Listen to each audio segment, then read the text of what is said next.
marka ugu horeysa waxaan cambaareynayna aadna uga xunnahay weerarka gacan qaadka ah ee saaka abaariga 11 iyo barkii barqanimo taliyaha saldhigga booliiska degmada Xamar Jajab ay u geysatay wariye isla markaana cameraman ka tirsan telefishinka madaxa bannaan ee SBC fal kasta oo gacan qaad ah oo loo geysto qof bini aadam ah oo ay ku jiraan suxufiyiinta waa xaraam waxay ku reeban tahay dhammaan shuruucda caalamiga ah iyo dastuurka dalka qof kasta jirkiisa waa inuu ka badqabaa oo ka nabad galaa dhammaan xadgudubyada ay ku jiraan tacadiyada kala duwan ee ay ka mid tahay in toos qofka loogu gacan qaado marka ugu horeysa falkaas wuxuu ahaa fal xadgudub ku ah bani aadamnimada iyo xuquuqaha kale ee asaasiga ee dastuurka dalka uu qabo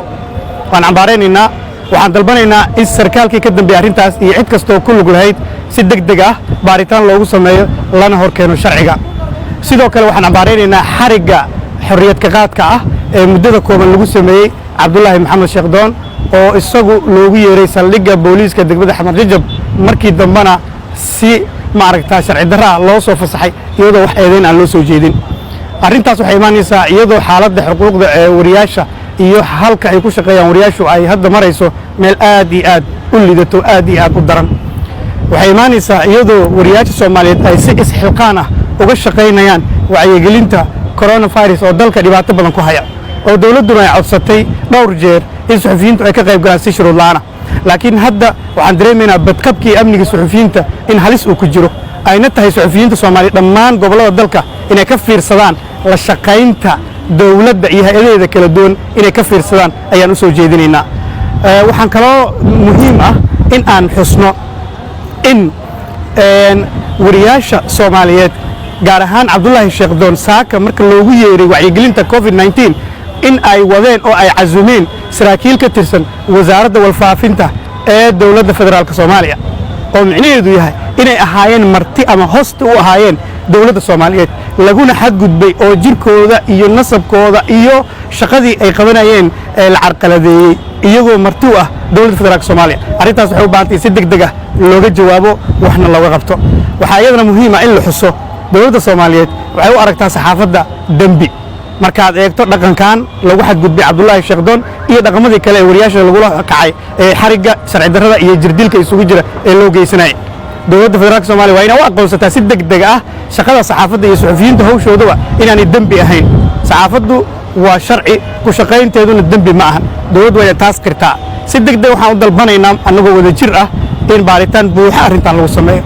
go'aan degdeg ah dawladda ka qaadato tala laga sameeyo go'aanada ka soo baxna ay noqdaan kuwo muuqda oo ay ku jirto in wariyahaas loo ogolaado lagu xadgudbay inuu cadaaladda wax ku raadsado maaragtaa sharcigana uu ku helo xaqiisa waxaan runtii aad uga xunnahay oo aan cambaaraynaynaa falka lagula kacay wariye maanta ka tirsan SBC oo runtii ah fal aad u culus marka la fiiriyo in wariye shaqadiisa haya oo weliba ka shaqaynaya wacyigelintii dawladdu ay waday ku saabsanaa cudurkan coronavirus isagoo shaqadiisii ku jira in taliye saldhig oo ah gabadhii taliyaha saldhigga ka ahayd degmada Xamar Jajab ay dharbaaxo ku dhufato weliba iyadoo aanan xirnayn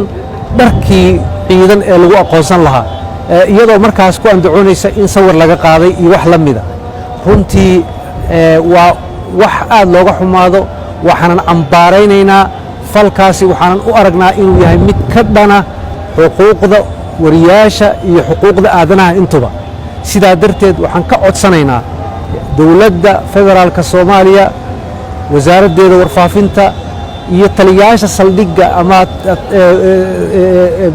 taliyaasha ciidamada ee ku shaqada leh arrinkan in ay baaris sax ku sameeyaan oo taliska ciidanka booliska Soomaaliyeed uu ku sameeyo baaris sharcigana la hor keeno gabadha taliyaha ah ee ku xadgudubtay wariyahaasi wax la dulqaadan kara maaha in wariye shaqadiisa wato oo weliba dawladdii ay casuuntay oo ay dawladdii wado in haddana la sii dharbaaxo oo meel maxfala lagu dharbaaxo oo haddana inta la soo wada la keeno oo horey loo soo wato oo iyadii la raali gelinayo oo ay leedahay maaragtay markuu wariyuhu uu xanaaqay anagu maaragtay wax iga sheegay marka